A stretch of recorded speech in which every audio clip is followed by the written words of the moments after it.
படத்தில் ரொம்ப முக்கியமாக சொல்லப்படக்கூடிய விஷயம், நோட் பண்ணக்கூடிய விஷயம், அதில் எங்கேயுமே சாதி இருக்காது. அதாவது காலம் காலமாக உழைக்கும் வர்க்கங்கள்லாம் ஒரு ஜாதி, முதலாளி வர்க்கம்லாம் ஒரு ஜாதி. அந்த படத்தில் ஒரு சீன் வச்சுருப்பாங்க. ஒரு முதலாளிக்கு ஒரு சர்க்கரை ஆலையில் பிரச்சனைன்னு சுற்றி இருக்க எல்லா முதலாளியும் ஒன்று சேர்ந்து ஒரு டவுன் டேபிள் போடுவாங்க.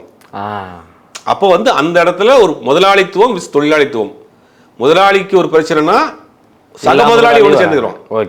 தொழிலாளிக்கு ஒரு பிரச்சனைனா ஒன்று சேர மாட்டாங்க அப்படிங்கிறதையும் காமிச்சிருப்பாங்க. அப்போ இதில் வந்து ஜாதியோ மதமோ ஏதோ தனிப்பட்ட அமைப்புகளோ இருக்காது. அப்போ உழைக்கிற மக்களுக்காக பாடுபடக்கூடிய, போராடக்கூடிய, அந்த உரிமைகளுக்காக போராடக்கூடிய ஒரு அமைப்பு. அதை நீங்கள் எப்படி வேணாலும் எடுத்துக்கலாம். கம்யூனிஸ்ட்னு எடுத்துக்கலாம், இல்லை வந்து தொழிலாளருக்காக வேலை செய்யக்கூடிய ஒரு என்ஜிஓஸ்ன்னு எடுத்துக்கலாம், எப்படி வேணாலும் எடுத்துக்கலாம். ஆனால் இது ஏன் இவங்களுக்கு வந்து இந்த கதை வந்து ஏன் உங்களுக்கு நெருடலாக இருக்குது? அப்போ பாதிக்கப்பட்டவன் பக்கம் நிற்கிறது உங்களுக்கு வந்து நெருடலாக இருக்கா? இதில் எங்கே வந்து செய்கிறாரு? ரெண்டாவது இல்லை அந்த படத்தில் வந்து ஒரு ரயிலுக்கு வந்து இது வைக்கிற மாதிரியான காட்சிகள்லாம் இருக்குது, ரயிலை வந்து சேதப்படுத்துகிற காட்சிகள்லாம் இருக்குது அப்படின்னா அதுக்கு ஒரு வெர்ஷன் அந்த படத்தை சொல்லியிருப்பாங்க.